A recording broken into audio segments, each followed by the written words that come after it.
Hi, my name is Lyle Suppel, and welcome to my gemstone sculpture studio. I wanted to demonstrate some of the pieces that I work on in this studio, and here's one of them that's been on the go for some time now, and it's still in the design stage. I'm still working on the creative elements of this piece, so I kind of build it. I like to start with a concept and an idea, and then I build the parts and construct the piece per se in the way that I love to work in all the different kinds of gemstone materials. And in this case, what I wanted to do was create jellyfish out of quartz crystal. Now that's what the stems and flowy parts of this piece is, and the pink is a rose quartz. So here's another portion of the rose quartz that fits on the top here. So this is a really good example of how things come together. So it's a story. All my art is a story. And in this case, we're telling a story about the undersea life of a turtle. But in this case, I'm gonna have more of just the one turtle.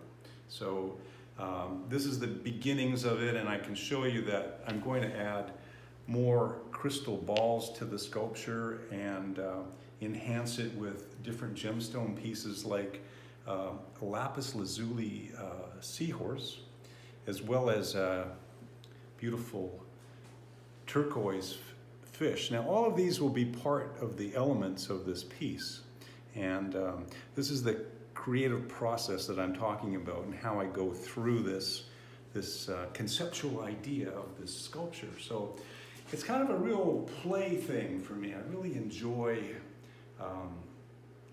all the different elements of the challenge, really, of putting something like this together. Although it's very delicate, I find ways to put the pieces together in a harmonious way that helps me tell the story about what I want to express here. And so there's many different ways, there's many different approaches through creativity to come up with results like this. And you know, some of them are maybe less noticeable than others, and I have an idea about some friends of mine, who are actually a collector of mine,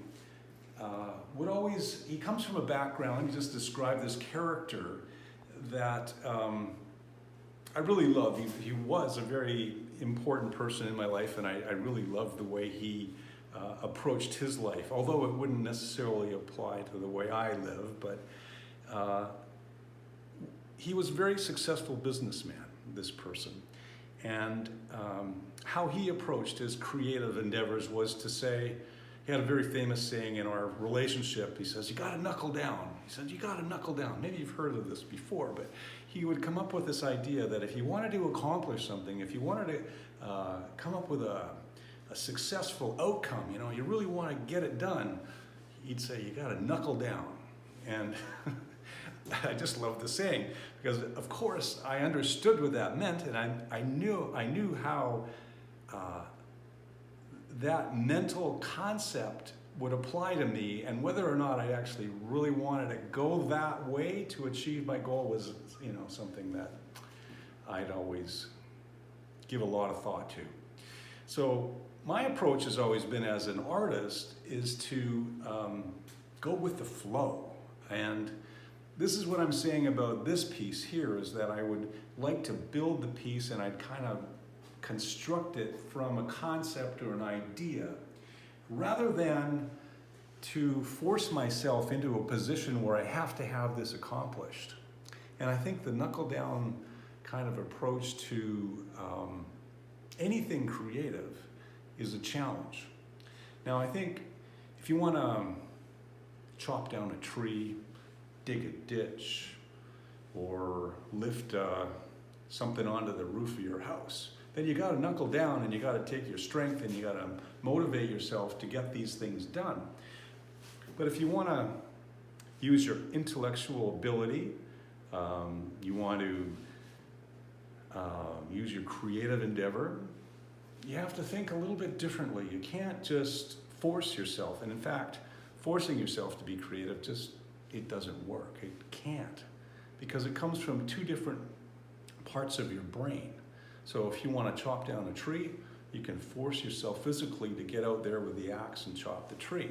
But if you want to force yourself to create a delicate sculpture, you're not going to get very far, because the first thing you're going to do is break something, or you're going to make it so simplistic or so elementary that no one's going to have interest in it.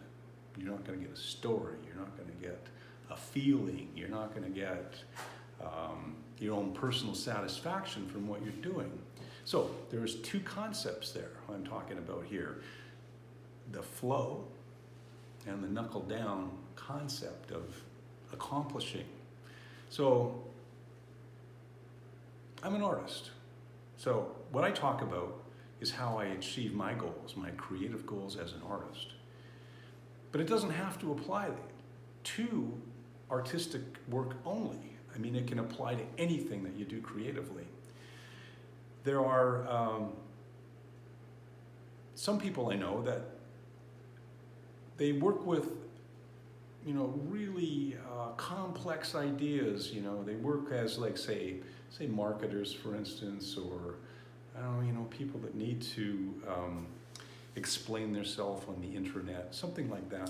They work on these really complex ways to communicate with people, and they call them systems. They call them, machines. This is my machine I built to communicate with people, or this is, my avatar that I use to discuss things in business, or whatever that realm is.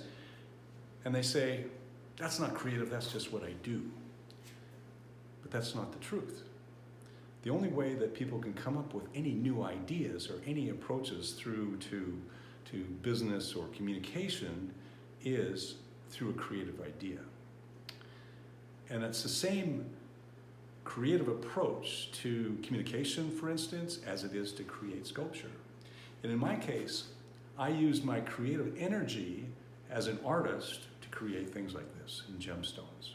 But other people that use their creative energies, they apply it to business or to communications or anything that might require a new idea.